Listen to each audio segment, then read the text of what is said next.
تو آج ہم ایک ایسے موضوع پر بات کرنے جا رہے ہیں جو شاید دنیا کے سب سے پرانے اور پیچیدہ ترین تنازعات میں سے ایک ہے۔ جی ہاں، فلسطین اور اسرائیل کا مسئلہ۔ یہ صرف زمین کا جھگڑا نہیں ہے، اس میں تاریخ، مذہب، سیاست اور بے شمار انسانی جانیں جڑی ہوئی ہیں۔ 1 صدی سے زیادہ پرانی اس کہانی کو سمجھنے کے لیے ضروری ہے کہ ہم بالکل غیر جانبدار ہو کر حقائق کی روشنی میں دونوں اطراف کی بات سنیں۔ تو چلیے تاریخ کے ان اوراق کو پلٹتے ہیں اور اس پیچیدہ صورتحال کی جڑوں تک پہنچتے ہیں۔ اس صورتحال کو سمجھنے کے لیے ہم بالکل شروع سے آغاز کریں گے، یعنی پہلے ابتدائی تاریخ اور برطانوی راج، پھر تقسیم کا دور، اس کے بعد بدلتی سرحدیں اور مسلح مزاحمت، پھر ہم غزہ کی ناکہ بندی اور روزمرہ زندگی کے حالات دیکھیں گے، اور آخر میں 7 اکتوبر کے واقعات اور اس تنازع میں عالمی طاقتوں کے کردار پر بات کریں گے۔ اس ترتیب سے چلنے سے ہمیں پوری تصویر بالکل واضح ہو جائے گی۔ تو چلیں سب سے پہلے بات کرتے ہیں اس خطے کی ابتدائی تاریخ اور برطانوی راج کی۔ جدید دور کی سیاست سے بہت پہلے اس خطے کی تاریخ حیران کن حد تک گہری ہے۔ ہزاروں سالوں میں یہاں کنعانی، رومی، بازنطینی اور مختلف اسلامی خلافتوں نے حکومت کی۔ پھر 1517 سے لے کر 1917 تک یہ علاقہ سلطنت عثمانیہ کا حصہ رہا۔ اس طویل دور میں یہاں کی زیادہ تر آبادی عرب مسلمانوں پر مشتمل تھی، ساتھ ہی عیسائی عرب اور یہودیوں کی ایک اقلیت بھی یہاں بستی تھی۔ اور سب سے اہم بات، یہ سرزمین، خاص طور پر یروشلم، یہودی، عیسائی اور مسلمان تینوں مذاہب کے ماننے والوں کے لیے انتہائی مقدس ہے۔ اب اس موجودہ تنازع کی بنیادوں کو سمجھنے کے لیے ہمیں 19ویں صدی کے آخر کی طرف دیکھنا ہوگا۔ اس وقت یورپ میں یہودیوں کو شدید ظلم اور نفرت کا سامنا تھا۔ اس جبر کے نتیجے میں ایک سیاسی تحریک ابھری جسے سائونٹ یا زائونزم کہتے ہیں۔ اس کا بنیادی مقصد یہودیوں کے لیے ایک محفوظ اور آزاد وطن بنانا تھا، اور اس مقصد کے لیے فلسطین کی سرزمین کو چنا گیا۔ اس تحریک کے بعد بڑی تعداد میں یورپی یہودیوں نے فلسطین کی طرف ہجرت شروع کر دی۔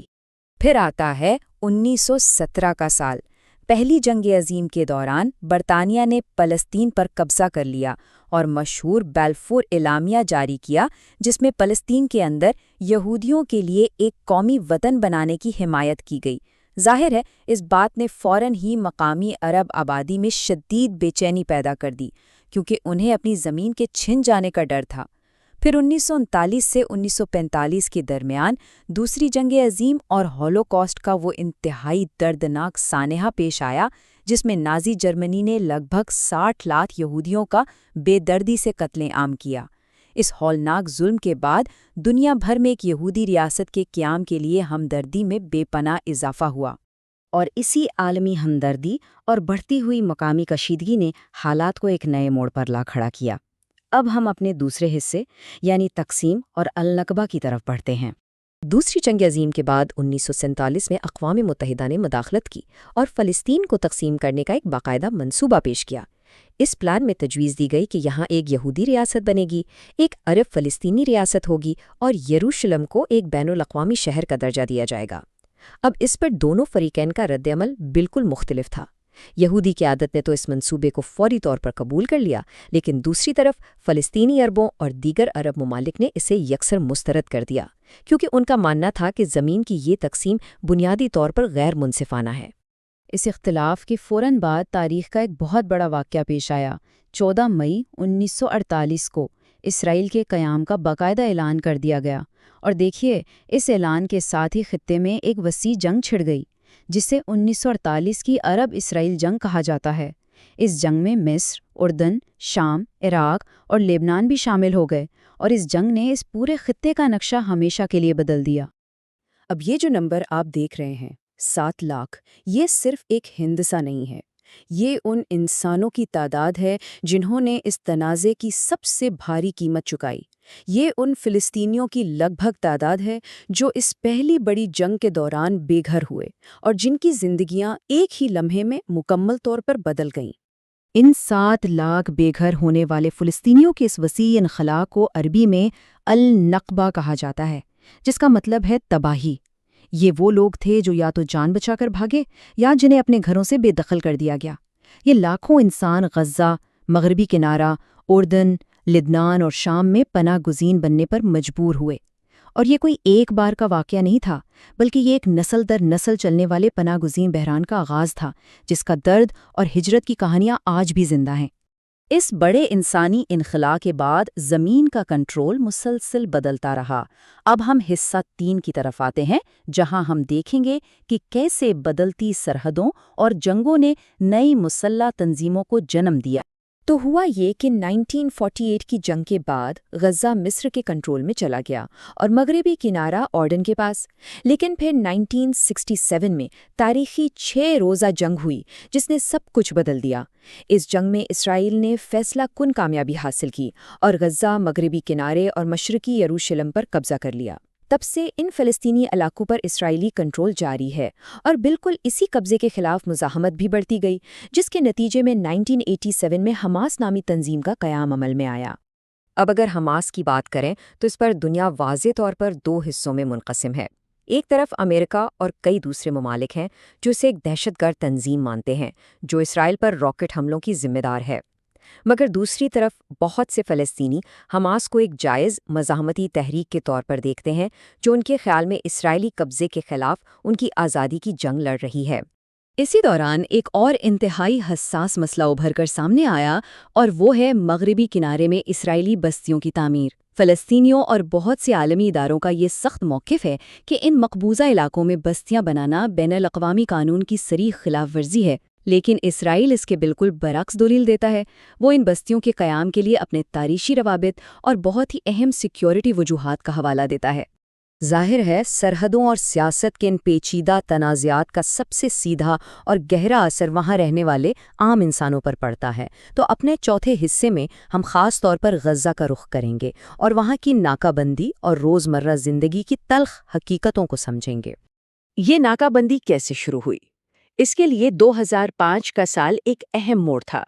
اسرائیل نے غزہ سے اپنی فوج اور تمام یہودی آبادیاں تو واپس بلا لیں، لیکن سرحدوں اور فضائی حدود کا کنٹرول اپنے ہی پاس رکھا۔ پھر 2007 میں غزہ کا مکمل کنٹرول حماس کے ہاتھ میں آ گیا۔ اس پیش رفت کے فوراً بعد اسرائیل اور مصر دونوں نے مل کر غزہ پر انتہائی سخت پابندیاں عائد کر دی اور اسے مکمل طور پر سیل کر دیا۔ اور اس ناکہ بندی کا مطلب کیا تھا؟ اس نے غزہ کے عام لوگوں کی زندگی کو ایک مستقل جدوجہد بنا دیا۔ بنیادی ضرورت کی چیزوں کا داخلہ انتہائی محدود ہو گیا۔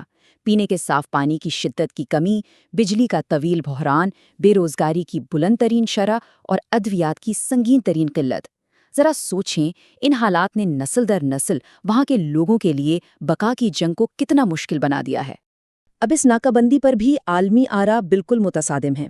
انسانی حقوق کی تنظیمیں ان پابندیوں اور انسانی محرومیوں کو سیدھا سیدھا اجتماعی سزا یعنی کلیکٹو پنشمنٹ قرار دیتی ہیں، لیکن اس کے جواب میں اسرائیل کا موقف ہے کہ اس کے شہریوں کی سلامتی کے لیے یہ ناکہ بندی ناگزیر ہے تاکہ حماس کو کسی بھی طرح کے ہتھیار درآمد کرنے سے روکا جا سکے۔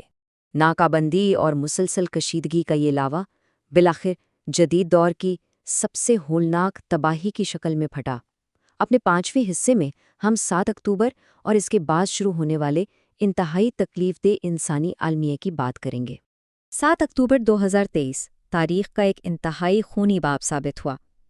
حماس نے اسرائیل پر ایک اچانک اور بہت بڑا حملہ کیا جس میں تقریباً 1200 اسرائیلی مارے گئے اور سینکڑوں کو یرغمال بنا لیا گیا۔ اس کے جواب میں اسرائیل نے غزہ پر ایک وسیع اور مسلسل جنگ مسلط کر دی۔ اس تباہ کن جنگ کے دوران غزہ کی ہزاروں عمارتیں، ہسپتال اور سکول ملبے کا ڈھیر بن چکے ہیں۔ لاکھوں فلسطینی ایک بار پھر بے گھر ہیں اور انہیں خوراک اور ادویات کی شدید کمی کا سامنا ہے۔ اس جنگ میں عام شہریوں، خاص طور پر خواتین اور بچوں کا جانی نقصان اس قدر زیادہ ہے کہ اس نے پوری دنیا کو ہلا کر رکھ دیا ہے۔ اس جدید جنگ نے عالمی سطح پر ایک بہت بڑی قانونی اور اخلاقی بحث چھیڑ دی ہے۔ عام شہریوں کے اس بے پناہ جانی نقصان کی وجہ سے انسانی حقوق کی کئی بین الاقوامی تنظیمیں اسرائیل پر جنگی جرائم اور نسل کشی کے سنگین الزامات لگا رہی ہیں، جبکہ اسرائیل ان تمام الزامات کو سختی سے مسترد کرتا ہے۔ اس کا واضح موقف ہے کہ اس کے حملوں کا واحد ہدف حماس ہے، اور چونکہ حماس شہری علاقوں کے اندر موجود ہوتی ہے، اس لیے بدقسمتی سے شہریوں کا نقصان ہو رہا ہے۔ یہ بات تو صاف ہے کہ یہ تنازع صرف مشرق وسطیٰ کے ایک چھوٹے سے ٹکڑے تک محدود نہیں ہے، پوری دنیا کی سیاست اس سے جڑی ہے۔ تو اپنے آخری حصے میں ہم عالمی طاقتوں کے کردار اور اس تنازع کے بنیادی مسائل پر نظر ڈالیں گے۔ بڑی عالمی طاقتیں اس خطے پر کتنا گہرا اثر ڈالتی ہیں یہ دیکھنا بہت اہم ہے۔ مثال کے طور پر امریکہ کو لیں۔ امریکہ اسرائیل کا ایک بہت بڑا اور پرانا اتحادی ہے جو اسے بھاری فوجی امداد، سیاسی پشت پناہی اور اقوام متحدہ میں مکمل دفاع فراہم کرتا ہے۔ دوسری جانب خطے کی ایک اور بڑی طاقت یعنی ایران ہے جو مختلف فلسطینی مزاحمتی گروہوں کو بھرپور مدد اور حمایت فراہم کرتا ہے۔ ظاہر ہے ان بیرونی طاقتوں کی مداخلت اس پورے تنازع کو اور بھی پیچیدہ اور خطرناک بنا دیتی ہے۔ خیر، ہم اس تفصیلی جائزے کے بالکل آخر میں پہنچ چکے ہیں۔ جب ہم دونوں اطراف فلسطینیوں اور اسرائیلیوں کی جانب سے ہونے والے معصوم انسانی جانوں کے اس خوفناک ضیاع کو دیکھتے ہیں تو ایک بہت بڑا سوال ابھرتا ہے۔ زمین، مہاجرین، سرحدوں کا تعین اور سیکیورٹی، ان انتہائی پیچیدہ اور بنیادی مسائل کو آخر کیسے حل کیا جائے گا تاکہ کوئی دیر پا امن قائم ہو سکے؟ اس طویل اور خونریز تاریخ کو جاننے کے بعد یہ وہ سوال ہے جس پر ہمیں اور پوری دنیا کو بہت سنجیدگی سے سوچنے کی ضرورت ہے۔